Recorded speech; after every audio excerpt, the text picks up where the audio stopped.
All right. Well, it's good to have you, Marcus. Been looking forward to talking to you for a while. I've been following and obviously talking to you about your story till now with the Sarasota Paradise team and what you're working on. I just would love to hear and share with everybody a little bit about what you're working on, where you are in your journey, and also a little about how this all sort of started and came to be, and why there's a twinkle in your eye for footy, right? So give us a little bit of background on, I know you immigrated to the US. What was that whole story for you, and what brought you here, and why Sarasota, and then, why are we doing this? Well, I mean, I think it all started when I was coaching in Europe. Last team I coached, we played in the Champions League quarterfinal against Manchester City, the women's team. We surprisingly lost, um, and as a result of that, I thankfully got fired, which is a positive thing sometimes for coaches because you get paid to travel, right? So Sure. I came here. I have a friend who lives in Anna Maria. Came and visited him. I went to different places. I went to Portugal, went to China, the Great Wall and all that thing. And just fell in love with this area, with the Sarasota area. And I think that was in 2018. And he, at least the way he tells the story, is that during that me hanging out with him, I kind of had that idea of, hey, maybe I should have a club kind of thing here, right? I don't know if that's true, but I mean, he tells a good story about it, and I'll believe him. But after that, I was like, okay, what am I doing with my life? I was coaching, always more interested in the business side of things. Like, I helped out on marketing, I helped out building the organization. I struggled with the week to week thing, and I always looked like years ahead because I wanted to build something, bigger. Because I started coaching because I wanted to help players reach their dreams, and I was Mm. like, and I started helping coaches because then I could impact more players. And I'm like, well, why can't we just do a club? Because then you can impact even more people, right? You obviously have the players, you have the coaches, but you also have the fans and the community. You can actually make a difference in the community. So that's kind of how a club idea came about. Yeah. And then Sarasota is fairly simple. I mean, if you've been here, it is paradise kind of thing. Um, for me, it was always the dream of living in the US because my values are in line with the foundational values of this country. So that's Yeah. the brief version of the story. Nice. So, early in life, like, what got you into soccer? There was nothing else to do. I mean, I grew up in a tiny town, like a village. Oh, wow. Yeah. So Victoria came with me last year, my fiance, and I told her that I grew up in the village, and she was, he's overdoing. He's just talking crap kind of thing. It's probably like a small city or something, Yeah. and it's literally 1,200 people. And she was like, Wow. oh, it actually is a village. Wow. So there wasn't much to do, right? So when you started school, or even before that, probably you kind of preschool and stuff like that, you hang out with the kids in your age roughly, or the ones who live in your area, Yeah. which is like 5 or something in my case, like literally within like 3 miles. And you do what they do, and team sports is a simple thing. I think a simple way for parents also to keep the kids in one spot, Sure. right? Yeah. So it's probably as much kindergarten activity as anything else. But then soccer was always a thing. I mean, it's one of, I think it's the biggest sport still in Sweden, Mm, followed by hockey and some other fringe sports. nice. And I've also seen, ice drifting, up there as well. Ice drifting? What do you mean, like on skates? You mean? In a car. Oh yeah, yeah, yeah. No, but that's super fun. I mean, we did that all the time. I love Like that. out in the lake, when big winter, you have like huge piles of snow on the side. So if you mess up, you just squish into the snow, and Yeah. your car is fine. That's that's It's so perfect. fun. It's so fun. Yeah. I had a Audi Quattro, 4-wheel drive, right? So like and then you can't let up. You need to actually Yeah. give more gas, and then until you're Till screwed. you're on the snowbank. Yeah, then poof. I'll go just for that right there. You got me. I mean, hooked.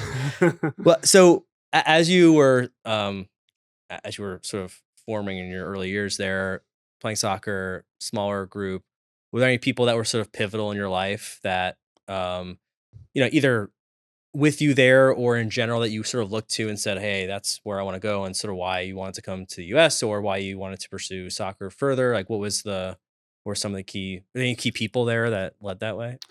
I think the key in my that influenced that is probably satellite TV. Oh, yeah. Like, when you're living in a place in nowhere, right? There's not that much to do. So we got satellite TV fairly early. For you guys who are younger, so when is that kind of thing?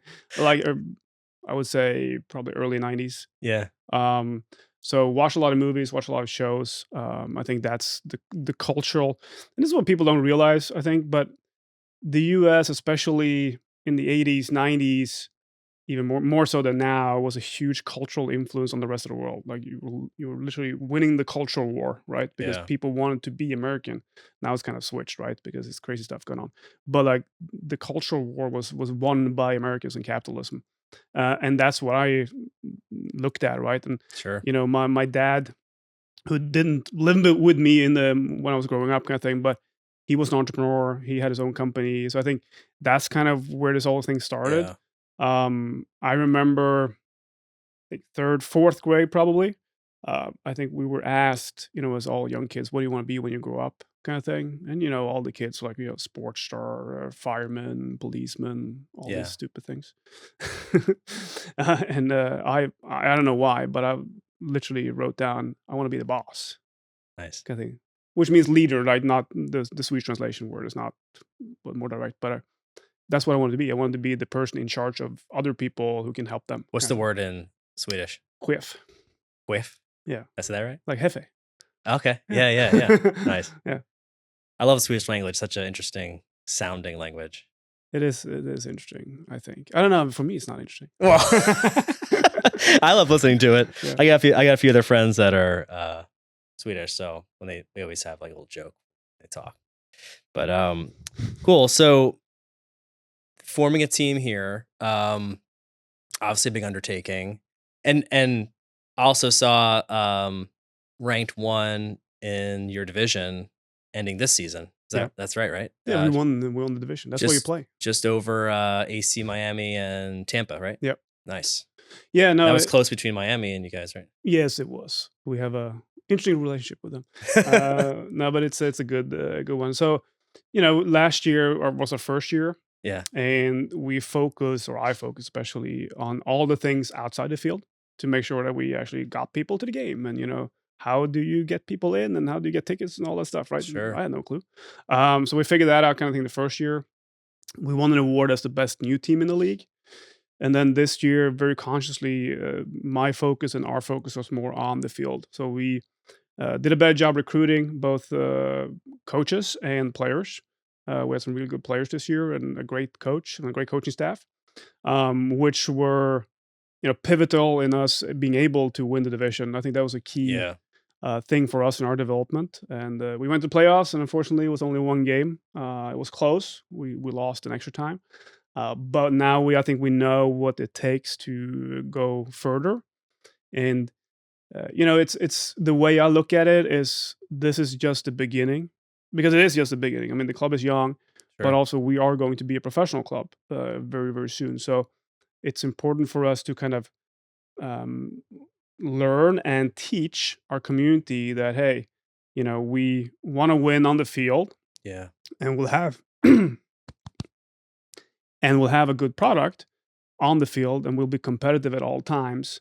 But also, kind of, can we learn the community or teach the community what that is, and how we can kind of, they can be part of it, so we Yeah. can, because we want to impact the whole community, or we want to bring everyone with us on this Yeah. journey. Yeah. And I think this gradual kind of development speaks to what we want to do and what we're going to do, and it also speaks to this community in a way, because this community is also gradually growing like Sure. crazy. Yeah. A lot of growth over the last decade for sure. It's been, as I've seen it since moving here in '99, it's gone from single lane, some even dirt roads, to multi-lane, big, crazy roundabouts that people are always talking about. But certainly recently, a lot more opportunity, a lot more potential. I mean, always. So, what does it take? Obviously, you're Mm. focused on going professional. Um, what are some of the key things that it takes to go from where you're at now to going that next level to becoming professional, right? Just for people to understand, the general ways that these divisions work. Yeah, so where we're at now is kind of the highest amateur level, if you will.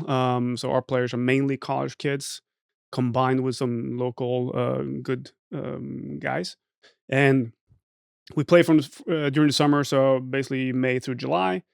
And to put some numbers on it, it's 12 games. It's a 3-month season. It's a roughly 200K per year kind of operation. The next level, called USL League One, professional level, you play from March through October. There's a CBA for the players, so there's a minimum pay in play. So it will be total 40 games a year. The budget goes from the 200 to uh, $4 to $5 million. Right. So there's a couple of things that needed. Obviously, Yeah. the dollars are needed, kind of thing. Yeah. So there is some kind of weird things there in terms of like you need an individual with a certain net worth who has the controlling interest, etc. But also the facility, right? That's one of the challenges for us. It's actually the biggest challenge, and why we're Mm. not professional yet is because there is currently no facility in Sarasota where you can actually play professional soccer. Mm. Because there's requirements on how wide the field should be and the size of the field and also all the other stuff around it, right? So, Sure. but that problem will be solved soon. So we will be able to be professional soon. That's really awesome. Uh, which is it's such an interesting, massive jump, right? To get from you're like at the highest you can be an amateur to be professional, which is pretty cool. It's a big undertaking. It means a lot for this area. And I'm sure it's a fun challenge, although I'm sure it's a little stressful. Well, you mean going from 0 employees to like 50? No, well, actually, it's front office of 50. So they'll have like 40, 50 people full time. You mean, Yeah. is that a stressful thing? I Yeah, don't know. I no, don't it's know. great. No, but I think also, one of the things one of the reasons why I'm doing this is I see a community that's growing so fast and so much, and it's a community it's awesome, but it's also kind of tricky to get into, Yeah. right? So where I see us as the club fitting in is that we can be that center point, that we can be that place in the community where if you want to get together and feel like you're part of this community, Yeah. you can come to our games and raise your scarf and say we are Sure. Paradise, right? Sure. That's one of the main things that I think this club can it can make a proper difference. Yeah. And also when you have a professional sports team, it helps your identity as a city, as an area. Yeah. Identity for Like sure. it's such a huge deal, and it's something that's lacking here, right? Yeah. So that's part of the reason why we're doing this. That's a great point. I think this area obviously has a lot of transplants. People have a lot initially it was a lot of Mhm. retirees, and then throughout sort of the COVID era, a lot of people just remote work down here, which was good for the economy for us. But you're right, like there's a lot of hey, my team is this team over there, my football team, my baseball team, not Yeah. local. So a lot of times, yeah, No, and we're never gonna be someone's first team. Like if you're yeah, yeah, from freaking Philly, that's a stupid example. I don't like even like like I'm a Rangers fan, right? So I hate the Flyers, right? But don't know why I made that example. But anyway, if you're from somewhere else and you move here, right? yeah, And if let's say you're from a country that actually knows what game we play, right? So let's say sure, you come from Germany and your favorite team is Dortmund, right? Whatever. Well, we're never going to take Dortmund's place in your heart, but we can be the next best thing. yeah, That we can be your favorite kind of local team, and we yeah, can be the thing that helps you feel like you're part of something here yeah, locally. So I think a lot of people who come from different countries, if it's Latin America, South America, Central America, Europe, wherever you sure, come here. I think a lot of people miss that feeling of going to the game and feeling like they're part of yeah, their group kind of thing. yeah. And that's what we are here to do. Yeah, I'll tell you another thing I love about going to a football game, football, the right Yeah, well, we football, use your feet to right? You play use with your the feet to ball. play, Yeah, right? Is the energy, yeah, right? So building the fan base and the like, I think the club is the proper term, right? yeah. I went to my first real soccer game in Argentina and watched man Boca play against man, I'm forgetting the other team, but it was wild. Yeah. I mean, the energy was nonstop. Doesn't matter what was happening, Nope. right? Could have been a water break, but it was nonstop, like just energy. So it's really cool to have that. It's exciting to have that here. So you mentioned front office staff going from 0 to 50, 40, 50, and then we have the team. Tell me about, and I want to ask you some questions about that, but from a roster size, from going from Mhm. where you are today to pro, what's the roster size between the two?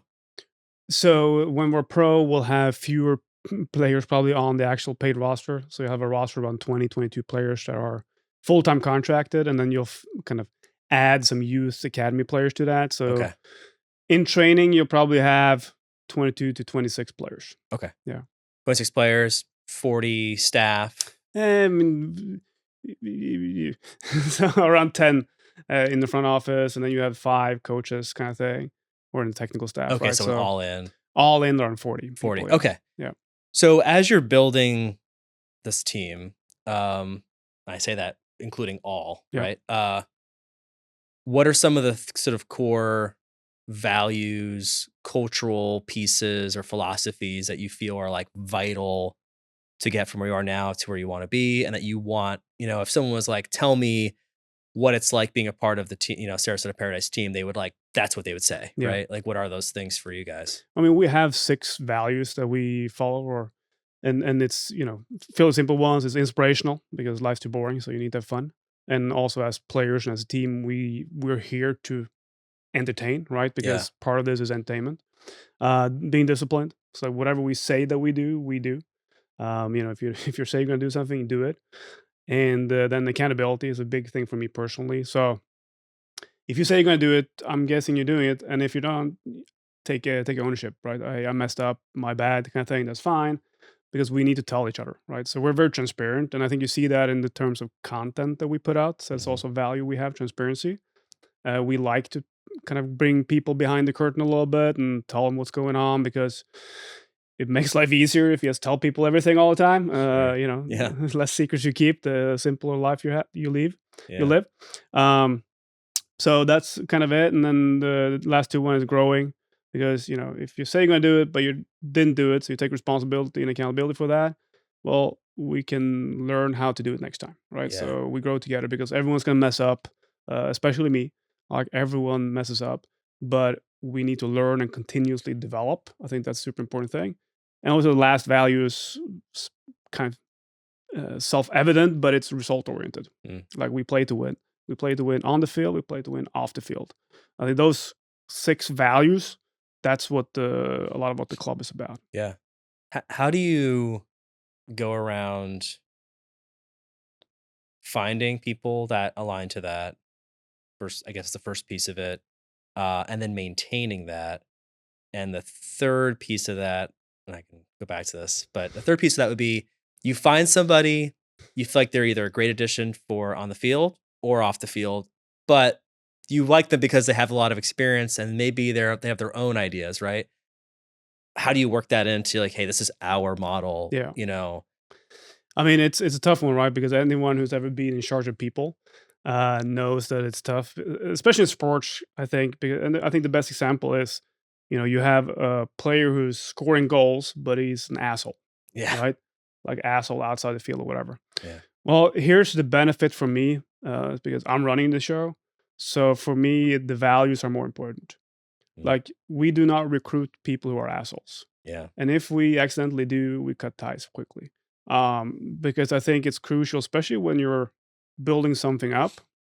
Like if we have the wrong people that go around and act like idiots, that reflects so badly on us, our brand, and what we're trying to achieve, and it can alienate people. Yeah. So the thing you need to protect the most is the culture. And getting back to how you find these people, I mean, I don't know, right? I do think like if you are true to the values yourself, Yeah. right? I think that attracts Track people them. who are similar. But then, like for example, we're going through now and we're looking to hire a director of operations, and we have there's this what do you call it, job place online called Teamworks Online for people who want to work in sports. Cool. And we put up an ad, and then we have 140 people applying. And like, okay, how do you sort through that? Because you have so much time, right? Yeah. Uh, Always so much time on my yeah, and hands. I'm like, okay, well, discipline, accountability, growing, learning, those kind of things. Okay, wait a minute. If you don't have a picture on your resume or like on your profile, bye, right? Yeah. If you can't spell your name with the first letter is a capital letter and the rest are normal letters, Yeah.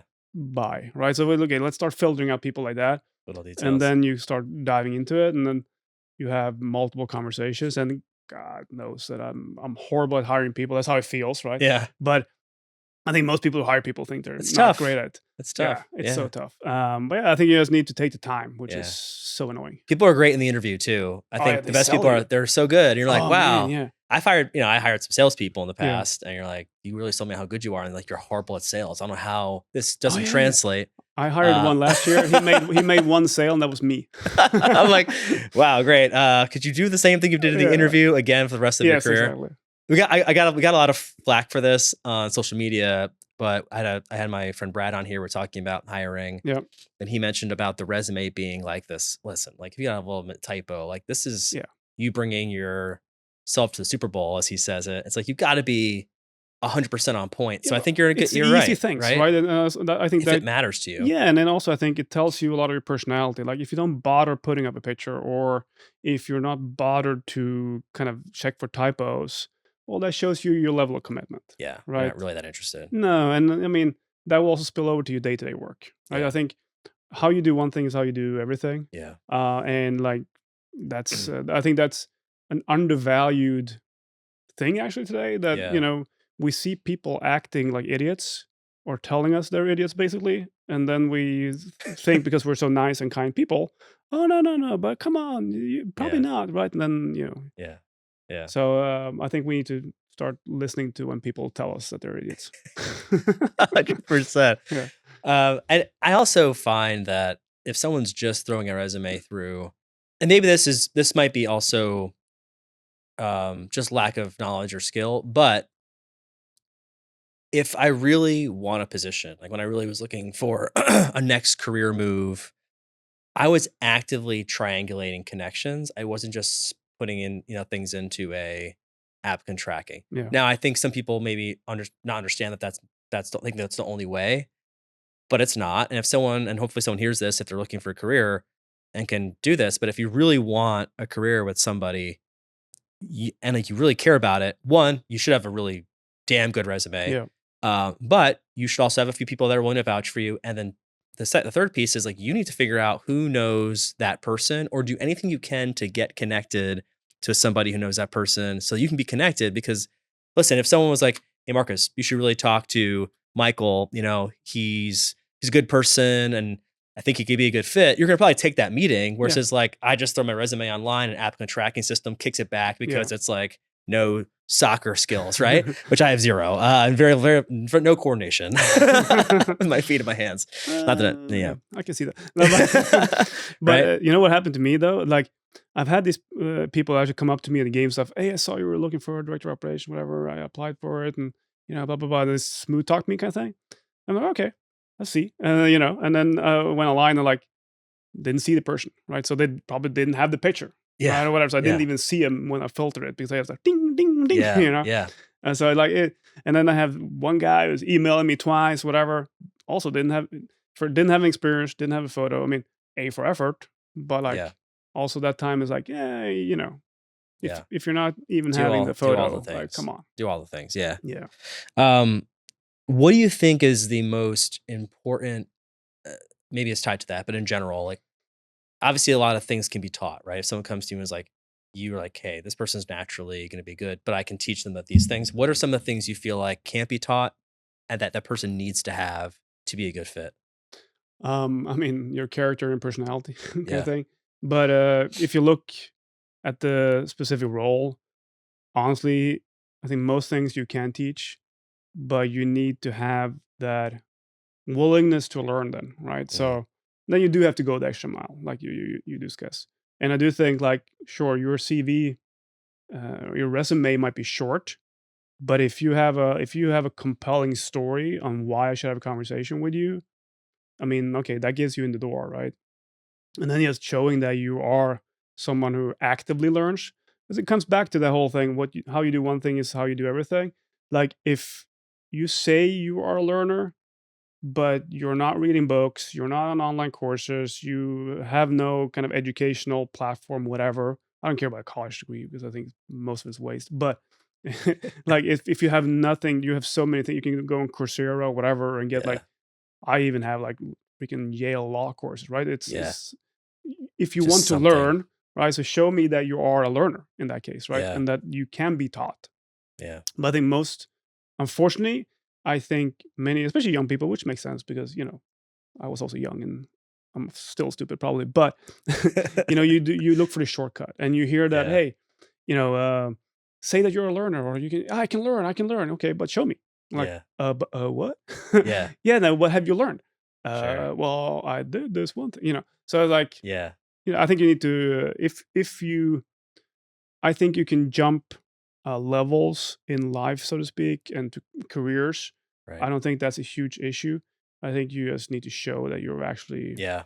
you're willing to do it and you have done it at some level. Every time I feel like I already know something, I quickly realize I don't. Or there's a different way to think about it. And it's like every time I read a different book and I have a stack of, I got plenty to read. And I'll just try to get through a few pages every day to make sure I can fit that into a busy schedule. Right. But I'm always like, I didn't think about that. I just completely 180s my thought process on something. And so it cannot be understated no matter how much you know and these are areas of life that like I already know a lot, right? And like the more you know in that area, the more you're like, I don't know a lot, right? Yeah. It's fine. Like if you don't know a lot, you're like, oh, and I know a good amount. And then you're like, oh no, like the more you learn, you're like, I know so little about everything else. But it's like the Dunning-Kruger effect, right? Yeah. Like the people who know nothing think they know the most. Yeah. Like, and I call it like being on top of Mount stupid. Like Yeah. sometimes I ask myself, like if I'm like too certain of something, I'm like, am I sure I'm not on top of Mount stupid right now? Yeah. Because it could be that I just don't know enough, right? And I find it like I still remember when I started coaching and I thought I was so good and I knew all the things. And then the longer my coaching career went, at the end of my coaching career, I'm like, I know nothing. I Yeah. literally feel like I know nothing. Yeah. And the more I learned, the less I knew. That's Yeah. how it felt, Yeah. right? Because I think that's what knowledge does to you. Yeah. It's knowledge about the fact that there's so much to learn. Yeah. That the more you learn, the less you feel you know, at Sure. least. Just make sure you're not on top of Mount Stupid. I think that would be And I my think I recommendation. think it's also sort of the ability of a CEO or a leader, or team principal as a leader, right? You have to make decisions and stand by them and execute on them. And to your point there, it's like I can be very certain about. I'm like, no, this is the way we got to go and do this. Like, and I just because I'm the leader, like we're gonna do this because someone's gonna make a decision, and that's just my job. Yeah. And you're like, okay, but I don't want to be making like 100% the wrong decision, but knowing enough, like, all right, we're gonna do this, make decision, do it. It might not be the right decision. If it is, we got to be willing to accept it, figure out, and learn. But having that skill of understanding, well, one, I may not know everything, but be confident enough, like, okay, this is the right direction, knowing that you still might be wrong, Yeah. right? No, I think I have this fun saying, but like the smaller the decision, the longer it takes. Yeah. Like I take forever to order lunch, for example. Like Victoria kind of jealous of me sometimes because it takes so long time and these small decision doesn't really matter. But then if it's putting a chunk of money in something or going in a certain business or whatever, decision made. Yeah. Like it's and I do think that the more you learn in a certain context, so it's very contextual, right? I think that's the preface of this, what I'm going to say. But so, like for you in terms of the financial sector, I mean, you have a lot of knowledge in that sector, in that context. So you can make decisions based on your gut in that sector because that's your unconscious talking, Yeah. because this is based on knowledge you have within you. You might not be able to explain it all the time, but you know it inside because you have all this Yeah. knowledge, right? Yeah. I can do the same in the terms of the sport of soccer, right? But if I go to the museum and I'm going to look at a nice painting, if I'm going to make a gut decision in buying that stuff, I'm probably going to mess up, right? Because I have no clue about that art Yeah. thing. So Yeah. I think it's important to note that, like, in your context, we have a lot of knowledge. I do think you can make decisions quickly. Yeah. And if you have a lot of experience, obviously, as well. But yeah, the smaller decisions take forever. Yeah. We just had that problem today ordering lunch. I was like, just find something healthy for me and just order it. I don't want to think about it. Yeah, no, it's not important, right? But that's why, like, sometimes I'm like, what am I doing? just I'm order sitting this. here and it's like, it doesn't matter like get me a Too much salad or energy on whatever, this. boring stuff. Yeah. I just need to eat kind of thing. Gotta start meal prepping. Yeah. Um, so obviously doing a lot with the community because it's a community-based organization. What are some sort of good stories so far you've had as you've been working on this? And listen, I've been seeing your social media. I've been seeing you out in the community. I've seen articles. So it's obviously what you're doing and the passion for it is working and helping build the brand. Share some stories from your community engagement so far. I mean, what always strikes me and makes me surprised is when someone randomly walks up to me on the street and says, "Hey, you're the soccer guy, right?" Or like, "Oh, I know that team." When I'm walking around with like a T-shirt like this or something, I know that team. I'm like, "Oh, do you?" Yeah, Those are the cool that's the things, goal. because that's what like this is all about, like spreading it and building it, and just talking to. We have a lot of volunteers that help out, which are amazing people. Uh, yes, like people actually come to help, right? It's Yeah, amazing. And we try to integrate them and treat them as a family, and it's like hearing their stories and having their kids there and stuff like that. That's the thing that warms my heart, and that's what we want to build on. It's a lot of those good stories. you have any funny? I've seen you post some interesting stuff online, but any funny stories so far as you've been working through all this? I mean, probably. I can't really. There's nothing that I can shoot from my hip. I think there's so many weird things that happen though. So it's like we could probably talk for like hours about weird stuff. um, so as you go pro, build the community 5, 10 years from now, what's the vision for the club? What's the vision for what this looks like? And how would you see yourself? What legacy you leaving with this project? So there's a couple things, right? I mean, number one, it's a club that's the centerpiece of the community, meaning that we have a sold out stadium, basically, thousands of people watching our games every other week. It's a club that makes a difference in the community, has programs in the community that helps bring people up, and on the field, we develop players that move on to the bigger scenes, right? So Europe, stuff like that. Those are the key things. I mean, in a 5 to 10 year scale, I want to see a stadium built, and I want to be able to walk past that and say, like, "Hey, this I actually had something to do with this kind of thing." Yeah, That's my legacy play a little bit. That's what I want to have happen, and then what, when, if, etc. But I think that will happen. And yeah, just leave a club that's financially sustainable, and that does a lot of good work in the community. yeah, that's pretty sweet. I love to hear that. What would be some of your advice to somebody like an aspiring founder of an whatever, it could be anything. What are some of the things that help you day in, day out, keep on progressing forward, or just advice if you had to give if someone came up to you and was like, "Hey, Marcus, like, listen, I'm gonna start a company here. Like, what's one thing you can tell me?" Don't do it. And if they still do it, you know they're the right person for the job. Yes, exactly. No, but I mean, I think that's people talk a little bit out of heart of this, right? When you start your own business, Yeah, it's bullshit. It's much harder, right? yeah, It's like I think that's the big thing. I would say though, seriously, ask for help. yeah, I think people actually are willing to help. Like I'm willing to help. You're willing to help. Like yeah, we're willing to help. If you come to us and like that's something for sure. And then oh, also don't listen to advice. yeah, Actually, in that same kind of context, because you know I'll be able to help, but if your startup is a crypto business, yeah, and I have some thoughts about it, I'm not totally uneducated, but also I'm not the guy, right? yeah, So I haven't done it myself, and I think that's one of the things is don't you should take, obviously you can listen to advice, right? But when someone tells you advice who has never done the thing that you are doing, yeah, the odds of them being correct is super low, yeah, or actually super high, I guess. The higher the odds, the lesser the probability. So, and I think that's when I look back to starting this, like the amount of people I listen to that have never yeah, done a sports team or built a brand or anything that's close to it, and I actually listen to them, and I'm like, oh God, set me back. yeah, So I do think like the whole, like if you want to be part of the 1%, Don't listen to advice from the 99%. Sure. Yeah, 100%, right? It's like you also need to know what questions to ask, right? Yeah. The right question to the right person. And then I also feel like to find if like a mentor, Yep. to your point, someone who's done something or has the ability to teach you some skill that's important. Might not be Yeah. specifically building what you've built, but it could be something that you need. Like for instance, it could be emotional intelligence around working with people as a leader, right? Like if you're not good at that, someone's good at that. Might not matter that they didn't build a soccer team, but it's like that's what you need, right? Yeah. So, and then you got to really find the right person because not everybody, everyone likes to give advice. Everyone likes to give their opinion. Yes. I think, Yeah. and it is funny. I think it was John Maxwell that said this.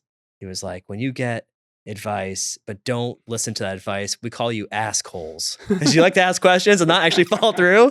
But it's like if you ask the right questions, you're actually Yeah. going to use the information. That's what's important. So craft those questions. Like if I came to you and was like, hey Marcus, I want your help. I'd have very specific questions about things I know you could help me with. That's like, okay, great. He's building a team. Like, what are the challenges you're having with getting camaraderie, right? Like, how do I do that in an office environment, Yeah. right? So I think you're 100% on the head there. Don't listen and especially what I've found, I hear this a lot, is when you want to do something that seems out of the ordinary or weird, people around you are going to tell you that's not possible. Oh Don't yeah. do that. Mostly because they want to keep you safe. Also because they wouldn't do it. They wouldn't do it, No, and they're because they're like, too "Oh, lazy. that's too fearful." Like, I don't want you to get hurt Yeah. by failing, Yeah. but by telling you that, they're actually hurting you more by Yeah. not helping you pursue your dreams, Yeah. which is But also it's a projection, right? Yeah, It's yeah. they're basically saying, oh, if it was me, I wouldn't do it because I don't want to work more than 8 Yeah. hours a day, or Yeah, I don't want to be whatever, right? And I think they're asking good questions. I think that's underrated. yeah, I think that's so important, and it's also super difficult, yeah, especially if you go into a new field, right? Like, how do I know what questions to ask about freaking payroll yeah. before I like come from Sweden? Never, this payroll system here is stupid, by the way. But like how do I know how to like ask these questions, right? So then I need to find a payroll guy, Yeah. and then I can ask questions, and then he gives me replies, and I just tell him They're to like, do "What it. questions should I ask?" It's like, Drew, you go and do it. Help me, please. He does a good job, but I think asking the good questions is a very important one, and I think maybe actually one of the most difficult parts though, because especially when you're new and you're fresh, you're starting out, you don't know what questions you need to ask. Yeah, You're like, I got a blank slate here. I'm going somewhere. Like, I don't know, right? So I think then the mentor aspect is super helpful. yeah, And I think today we have you have all these people online. You have like you can learn whatever today yeah, if you go online. It's like I didn't have that. I'm kind of envious, yeah. It's a right? lot more information online now. Oh yeah. Some of it's good, some of it's bad, some of it's confusing, Of course, but but like there's a lot of information, yeah, and then if you right? try to fact check a little bit, like or like Yeah, I think the most important thing in that like look at what people have done. yeah, Like, I remember the story. I think you've heard it too about this guy who sat in on I think it was a Harvard or whatever course about how to build $1 billion business or whatever it was, $100 million business, whatever it was, right? yeah, Whatever number. And then he like asked every one of the professors, well, what's the biggest business you ever started or sold or whatever? And the biggest one was like 5 million. yeah, Like, how are you going to teach me how to get to yeah, 100 million if the biggest thing you did was five? yeah. Like, it just doesn't It's a work. very different thing. Yeah. It's a very different thing for sure. Um, yeah, that is 100% important. And I think the interesting dynamic now, just like satellite TV, uh, was sort of revolutionary for you to see and experience things. You can access a mentor, anyone really, through a podcast like this, or whatever, through a book. But it's way more accessible now because of the internet. Yep. To go and be like, who has done it, and now who can I go and like learn from? And there's a lot of people that I listen to. Not that you shouldn't take all that with a grain of salt, right? Because everyone's situation is different. And listen, there's a lot like in the 1%, result, there's a lot of nuance there, right? I was listening to Jesse Itzler. He spoke at a conference I was at, and he was like, luck is like doing the things you need to do and being in the right places at the right time because you're doing the work and you're there, right? It's like he was in a random coffee shop on purpose because he Yeah. planned it out, but he just happened to run into a guy that changed his life with his startup company. It was a charter jet company. Yep. And he's like, it was luck that was the guy I ran into, and but I put myself in the position to be there. Yeah. And that's like a nuance, but Yeah. it's like you have to listen to a lot of different things to think of how can I do this differently Yes. for myself. I think I always think about there's a Swedish downhill skier legend called Ingmar Stenmark. See, you got your Swedish.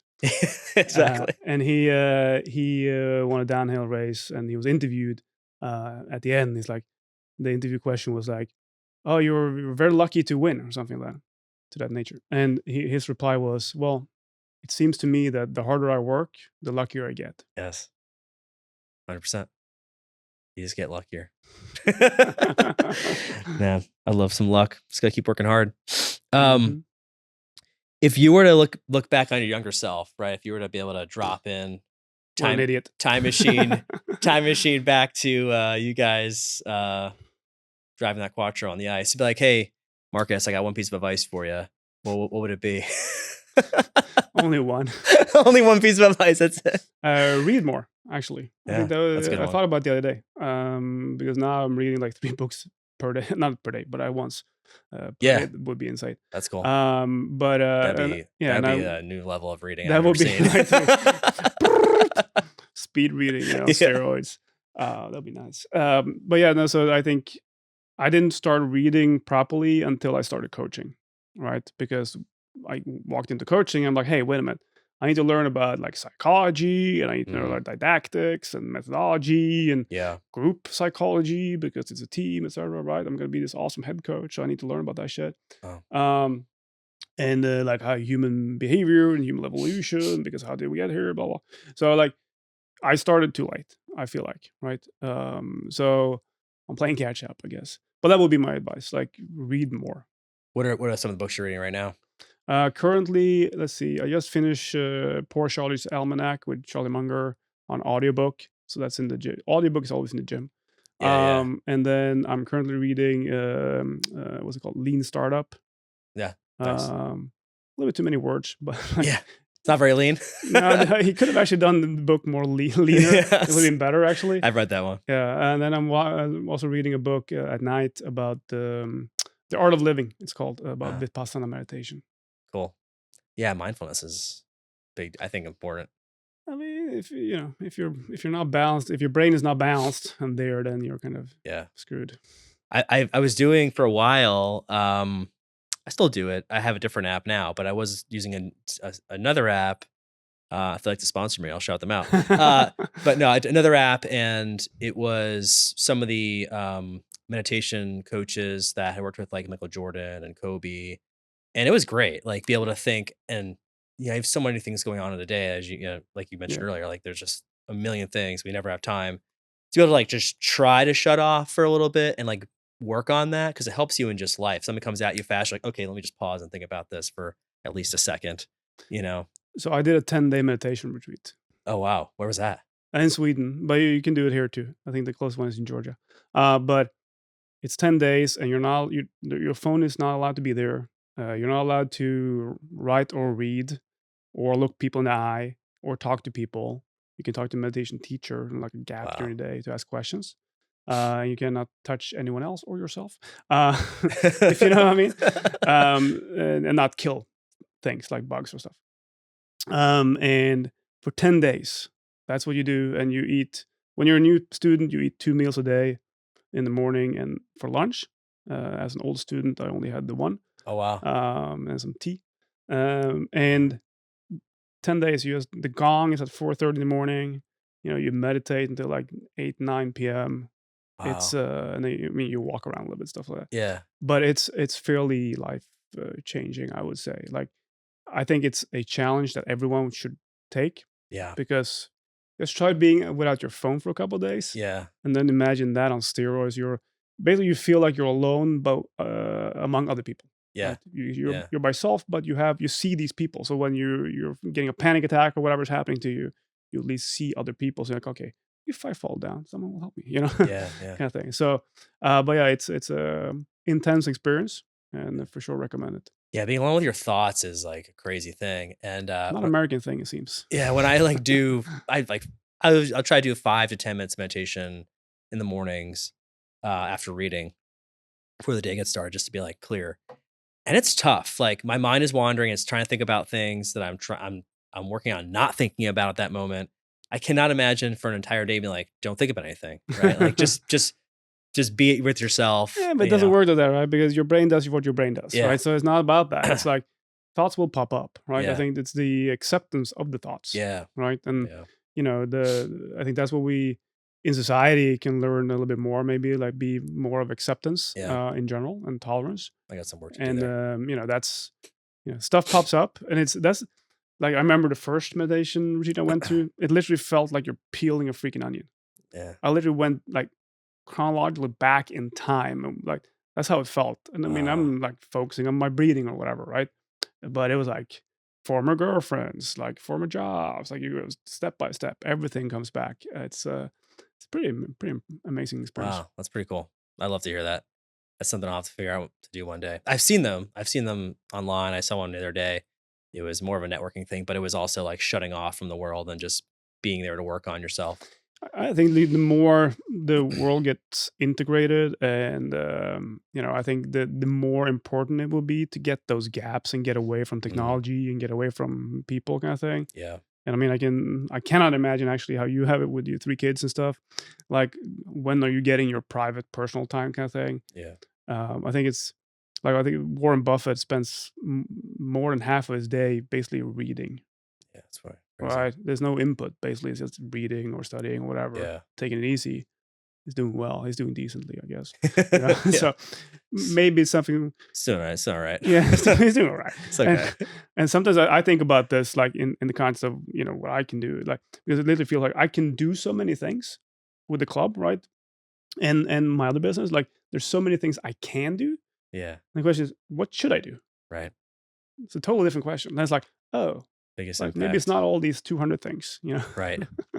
Man, 100%. There's just so many things to do in a day and I need to get done. And then it's like, what's the most impactful and most important for what we're looking to accomplish, right? And how can I also expand my leverage too? Yeah, and what is there something I can do that actually helps the other thing just go by himself? Kind of Yeah. Some quick hits. Who is your all-time favorite soccer player? It's a very difficult question. I never had one when I grew up. I mean, Marco van Basten is the one that the Dutch player, Euros '88, big impact on me. Wore his number after that. Nice. Also, the Brazilian goalkeeper Tafarel is a favorite of mine. Okay. Who is the best of all time in your mind? Of The all greatest. time, I think it's difficult. I'm gonna just to mess with people. I'm gonna throw out Ferenc Puskas. Okay. Why him? I mean, I never saw him play. He played in his 50s, 60s, but he's a Hungarian midfielder. But I've seen some clips. But no, I think it's so difficult because I think those discussions are meaningless, right? Well, like who's the best? And blah blah blah. Well, you can like 10 people easily, right? Yeah. So I think it's a lot of taste and what you like. Yeah. Yeah. It's a lot, like you said, the character Yeah. of the person on the team, right? Yeah. And I watch F1 a lot. Yeah.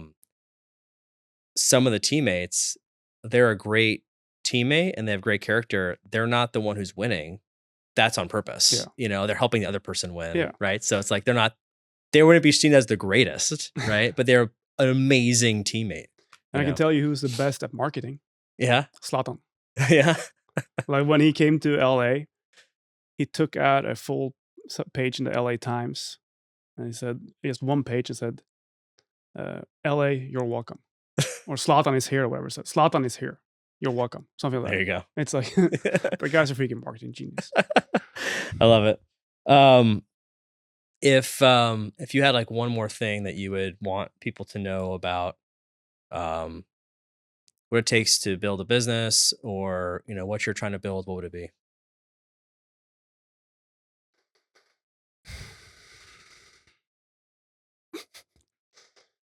One thing. Focus on one thing. That's it. Yeah. No, I mean, I think it's the one thing is probably, I think, a little bit overrated. It's tough. I mean, like one thing at this moment, yes, but like also the 10 other things. The one thing to do to build a business, I think make sure you can start like obviously this is so contradictory to what I'm doing now, but start with profit. Like make sure you actually get some money in first, which is totally the opposite of what we do in sports because we just put money out and when we invest the money to one day hopefully we make it back. So no, but if I would start any other type of business, like if I'm looking to do something else, side business, whatever, I will look at like okay, revenue generation, like Yeah.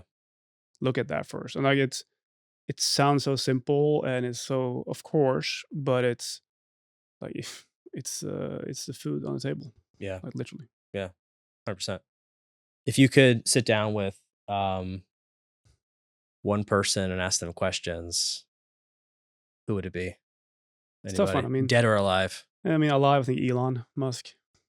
Yeah. It would be And that guy's brain works different. Jesus. Yeah. I don't want to be in it. I think Yeah. but that's We got the Neuralink. You might be able to get connected. this is true. Maybe I can actually get in there. Maybe you can sell some of his brain power in the future. Yeah, it might be good. Yeah. But sometimes I do think like, and dead by the way, Steve Jobs. But Yes. I do think sometimes, like when I feel like I'm having a tough time, like navigating a club and another business, and like, okay, look at Elon. Yeah.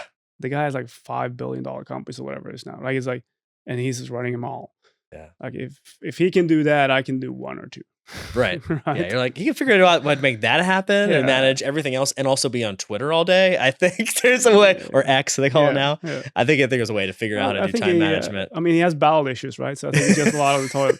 I remember he did tweet that or post, sorry, but he did post a picture of like of the porcelain tower, Yeah. so to speak. And this is where I tweet from or something. I do all my tweets and heavy thinking here. Yeah, Yeah. pretty much. Yeah, and so I do think. I mean, it's widely known he has IBS probably. Everyone needs their thinking space. This is true. And sometimes it's the only place you can get some alone time where no one's like yeah, getting 100%, after you. 100%. It's a good spot. Do not disturb. Well, I appreciate you coming on, Marcus, and sharing your story and everything. I'm looking forward to having you back on in the future as you've progressed and When I move from the leader to legend space, that's right. I guess the profit as well, right? the profit would be nice. That would be a nice one. Yeah, I love it. I Well, got some I'm vibes. excited for the upcoming season and to see what you guys do in the community. So appreciate it, brother. Yeah, thank you. Thanks. All right. Good deal.